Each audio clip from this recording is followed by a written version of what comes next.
Seorang pengemudi ojek online di Pekanbaru Riau dipukul oleh pelanggan yang kesal karena terlalu lama menunggu jemputan. Pengemudi ojol mengaku kesulitan mencari alamat pelaku karena titik jemput tidak sesuai aplikasi. Aksi pemukulan pada Selasa lalu ini terekam CCTV dan membuat pengemudi ojol mengalami luka memar di bagian wajah. Sebagai bentuk solidaritas, Rabu siang puluhan pengemudi ojol mendatangi rumah pelaku untuk meminta pertanggungjawabannya. Namun sejak peristiwa pemukulan terjadi, pelaku tak kunjung pulang ke rumah. Korban telah melaporkan aksi pemukulan tersebut ke Polsek Bukit Raya Pekanbaru dan kasus ini dalam penanganan polisi. Seorang anggota Patwal Kepolisian terlihat kesakitan saat hendak diangkat menuju ambulans untuk dibawa ke rumah sakit. Sebelumnya, polisi ini menabrak pengemudi ojek online bersama penumpangnya saat tengah melaju dari arah Semanggi menuju Senayan, Jakarta Selatan pada Rabu sore. Pengemudi ojol yang hendak berhenti ke sebelah kiri tidak menyadari keberadaan petugas patwal yang datang dari belakang sehingga membuat ia tertabrak. Saya udah nyampe pinggir sini, udah mau berhenti dari jalur sepeda, bapak itu kencang tapi nggak ada sirine. Makanya tahu-tahu udah nyamber saya jatuh di sini. Masa memenuhi jalanan Pasenggerahan Raya Kembangan Jakarta Barat Rabu malam pasca terjadi perusakan mobil SUV. Aksi massa dilakukan pasca pengendara mobil menabrak sepeda motor tak jauh dari lokasi kejadian. Pemilik mobil dikejar karena tidak berhenti untuk bertanggung jawab dan justru melarikan diri. Tiba-tiba ada Gojek atau Grab mukulin kaca mobil nih, ditanya, kenapa bang? Ini habis nabrak teman saya, lagi sekarat, dikabur orangnya, nah dikejar habis ini nih. Pemilik mobil kemudian diamankan warga ke dalam ruko agar tidak dihakimi massa. Pihak kepolisian sektor Kembangan yang datang ke lokasi langsung membawa pelaku untuk dimintai keterangan. Tim Liputan CNN Indonesia.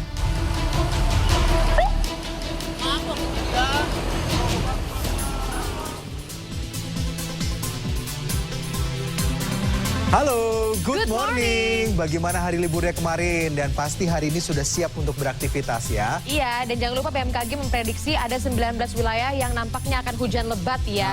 Coba cek deh kondisi cuaca sekitar. Nah, cek juga informasi harian. Saya Daniel Akhri. Saya Alfian Raharjo. Kita simak Good Morning pagi ini selengkapnya.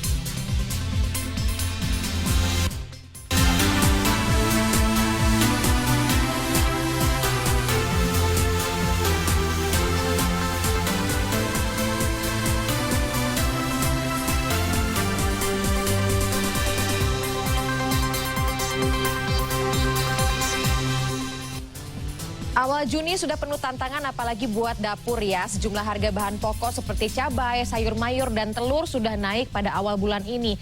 Tak hanya di Jakarta, sejumlah daerah di Pulau Jawa pun terpantau mengalami kenaikan harga. Ya, kenaikan harga bahan pokok ini disebabkan oleh sejumlah faktor. Baik dari situasi global maupun faktor dari dalam negeri yang membuat rantai pasokan ini terganggu.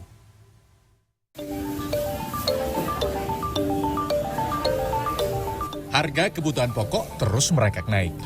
Rabu pagi di Pasar Cawang Kafling, Jatinegara, Jakarta Timur misalnya, harga cabai rawit yang sebelumnya Rp40.000 per kilogram terpantau menjadi Rp82.000 per kilogram. Sementara harga cabai merah keriting naik menjadi Rp65.000 per kilogram dari sebelumnya Rp45.000 per kilogram setelah Lebaran. Baik pedagang maupun pembeli terbebani dengan kenaikan harga cabai tersebut. Sekarang beli 17. Ya. Seberapa sekarang? Sekarang 22. 22. Langsung naiknya 10-10 aja gitu. Bapak Sebelumnya di angka berapa? 40? di angka 40. 40.000. Di Pasar Gudang Tiga Raksa, Kabupaten Tangerang, Banten, kenaikan tertinggi terjadi pada cabai rawit merah dan cabai rawit hijau yang naik dari Rp30.000 menjadi Rp80.000 per kilogram. Sedangkan untuk cabai merah keriting dari yang sebelumnya Rp30.000 kini naik menjadi Rp60.000 per kilogram. Hal serupa terjadi di Pasar Bonagung, Kota Pasuruan, Jawa Timur. Selain cabai, harga sayur mayur seperti kubis, buncis, dan tomat mengalami kenaikan sebesar Rp20.000 per kilogram. Di tengah naiknya harga cabai, berhektar-hektar ladang cabai rawit di Surabaya diserang penyakit antraknos atau patek. Penyakit ini muncul akibat hujan yang melanda setiap malam di wilayah kota Surabaya yang menyebabkan ketahanan tanaman terhadap penyakit dan hama menurun. Biasanya dalam 1 hektar ladang cabai rawit bisa dipanen hingga 2 kuintal cabai. Kini hanya bisa dipanen kurang dari 20 kg saja. Jelas karena gangguan patek ini produksinya bisa menurun lebih dari 50%. Selain cabai dan sayur mayur, harga telur ayam juga naik hingga mencapai Rp30.000 per kilogram. Padahal pekan lalu masih berkisar Rp25 sampai Rp26.000 per kilogramnya. Kenaikan harga bahan pokok ini sudah diprediksi oleh Menteri Keuangan Sri Mulyani yang menyebut kenaikan harga-harga bahan pokok dipengaruhi situasi geopolitik global seperti perang Rusia-Ukraina yang menyebabkan disrupsi sistem suplai. Meski demikian, pengamat ekonomi dari Celios Bima Yudhistira menyebut anomali harga yang seharusnya turun pasca Lebaran terjadi karena faktor di dalam negeri seperti kenaikan harga pupuk. Ia menambahkan kenaikan harga bahan pokok akan memperbesar risiko inflasi. Tim Liputan CNN Indonesia. Ya memang tantangan banget ya ketika harga telur naik, kemudian harga kebutuhan pokok lainnya ini juga naik. Bahkan ada juga nih yang satu ini susah banget dicari. Lagi-lagi minyak goreng. Kalaupun ada ini harus berjuang untuk mendapatkannya. Kemarin aja nih warga di Lebak, Banten harus rela antre berjam-jam demi mendapatkan minyak goreng curah seharga Rp14.000 per liternya. Itu pun bahkan ada yang nggak kebagian. Oke, jadi kebijakan yang kemarin ternyata baru turun sedikit ya, udah langka lagi. Nah, kelangkaan minyak goreng juga terjadi di beberapa pasar di Sidoarjo, Jawa Timur. Tidak hanya minyak goreng curah, minyak goreng premium pun sulit ditemukan.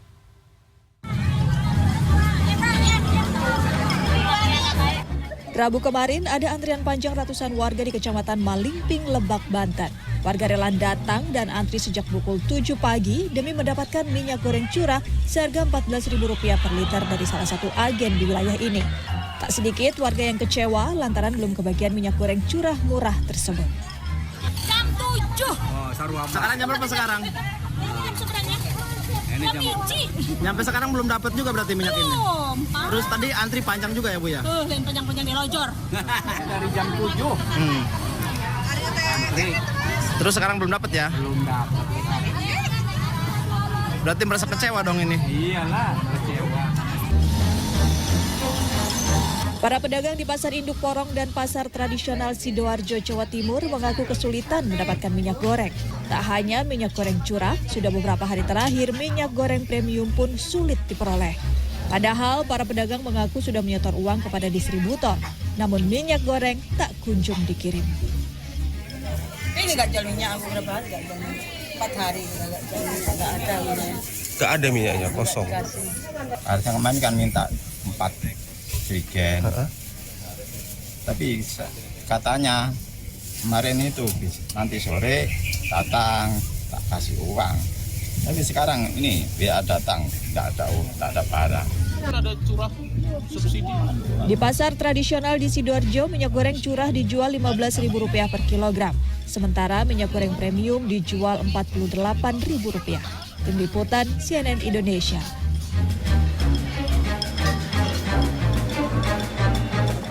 Yang juga bikin antre berjubel perubahan rute di stasiun Manggarai sejak tanggal 28 Mei ini juga masih membuat warga kebingungan sehingga menyebabkan penumpukan di jam sibuk. Ya, warga ini akhirnya juga mengaku bahwa masih harus beradaptasi dengan perubahan ini. Dan produser lapangan Ayu Rahmawati ini mencoba rute terbaru KRL yang harus transit di stasiun Manggarai. Namun perlu kita ketahui bersama ya bahwa ini dilakukan, atau liputan ini dilakukan kemarin saat hari libur. Jadi mungkin kondisinya agak berbeda ketika hari kerja. Kita lihat bersama. Saat ini saya akan mencoba rute perjalanan komuter lain terbaru dari stasiun Tanjung Barat menuju ke Tanah Abang, di mana saya harus transit di Manggarai terlebih dahulu. Tapi sebenarnya saya harus menginformasikan terlebih dahulu bahwa saat ini saya melakukan perjalanan pada saat hari libur atau tanggal merah. Jadi kepadatannya tidak sepadat hari-hari kerja biasanya. Kami memulai perjalanan dari stasiun Tanjung Barat menuju ke stasiun Tanah Abang. Berdasarkan peraturan baru, maka kami harus transit di stasiun Manggarai.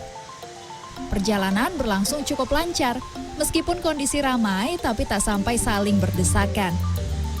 Dari Tanjung Barat, kami tiba di Manggarai dalam waktu kurang lebih 15 menit. Saat ini saya baru saja sampai di stasiun Manggarai di peron 11 lantai 2. Dan tadi dari ujung sana hingga sini saya mencari mana informasi atau papan pengumuman yang bisa menjelaskan saya harus ke peron mana untuk transit ke arah stasiun Tanah Abang. Dan ternyata saya hanya menemukan satu papan petunjuk di sebelah sini di ujung yang menunjukkan kita harus ke peron 6 dan 7 untuk melanjutkan ke Tanah Abang. Di lantai 1 stasiun Manggarai, banyak petugas yang berjaga untuk mengarahkan transit penumpang KRL. Mereka memiliki papan arah dan pengeras suara untuk membantu masyarakat yang kebingungan. Di lantai 1 juga ada lebih banyak papan pengumuman yang terpasang. Awalnya sih bingung ya. Masih nanya-nanya sama petugas. Ke Kampung Banda sama Angke tuh lewatin yang mana aja. Cuma sekarang sih udah mulai terbiasa sih karena mungkin nanya-nanya terus ke petugasnya sih. Hal lain yang patut diantisipasi adalah sempitnya jalan di peron tertentu. Dengan peningkatan kuantitas penumpang yang signifikan di jam sibuk, dikhawatirkan penumpang akan berdesak-desakan hingga terjatuh. Perubahan rute di stasiun Manggarai terjadi pada lintas Cikarang Bekasi dan Bogor Depok Nambo, serta pola transit KRL di Manggarai. Switch over ini merupakan dampak pengembangan double track yang merupakan proyek strategis nasional. Ayu Rahmawati, Baramaestro, Jakarta.